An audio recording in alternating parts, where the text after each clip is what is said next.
Hi, this is Marilyn Horowitz, and today I'm going to talk about something that you may find very annoying or you may find it very exciting. And the topic is, why do we keep reading self-help books? How come we can't find one that works and use it? Big question, right? Well, I have read hundreds, maybe more. And what I find is I am very excited when I read them, and then I try it for a few days, and if I don't get it perfectly right, I stop because it's too hard or it's too long or I didn't exactly understand it or something got in the way. So I thought about this, and as I said, I have read many, many of them, and I don't like hypocrisy. And to me, the self-help industry, to me, is hypocrisy. In other words, self-help is supposed to help. Now, that doesn't mean that I haven't read books on dieting or breathing or whatever that haven't helped me. But I've never found things that really helped me enough that I didn't need another book. It was like an addiction, really. So I thought, I help creative people be creative. I have read dozens, more than that. I started with Julie Cameron's The Artist's Way, which I think is fantastic, all kinds of things. But then what I realized at a certain point was that the reason that the self-help industry works is because they never actually give you the tool that you needed. They give you a principle. Don't eat this, eat this. Don't do this, do that, right? Stretch this way, no, stretch that way. Use this face cream or not. And I thought, no. And when I began to teach writing, it was the same issue. I was my worst student. I'd read every book. Couldn't write for beans. And at a certain moment, it occurred to me that I didn't have the right tool. And that if I'd had the right tool, I would have already written books. I'm not stupid. I have college education, which doesn't mean that I'm not stupid, but it's proof, conceivably.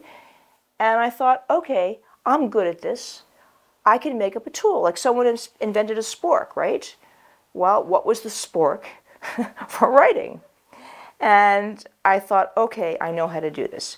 So I've invented several tools. One of them is the Mythic Journey Map, which you can find in my book, How to Write a Screenplay in 10 Weeks, which I've taught thousands of people how to write a good screenplay through NYU.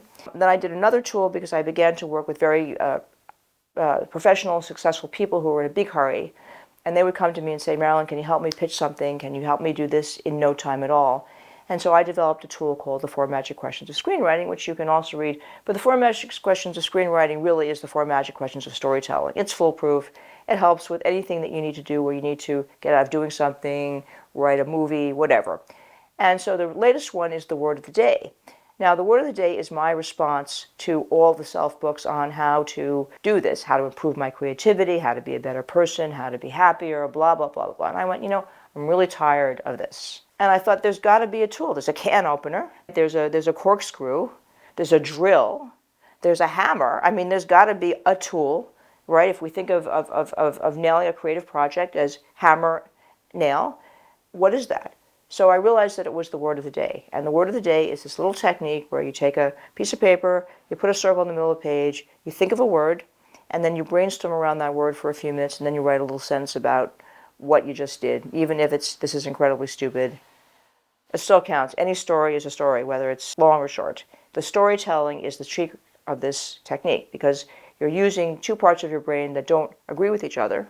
One that understands everything in terms of time and space, and the other understands things in terms of images, not even words. And somehow I found that this tool, which helps you use words to get images, then helps the other part of your brain put this in language and tell the story. And whether or not you understand this, every time you write something, it is a story. So it's not distinct. So hopefully my intention, and I found it for myself, I started doing this seriously during the pandemic when I started sharing it with people who are not just my students. I would wake up in the morning, I literally would have a piece of paper by my bed and a pen, and I would do the Word of the Day. I used my phone, 2 minutes, wrote the little thing, never thought about it again. And all kinds of amazing things started happening in my life, amazing things.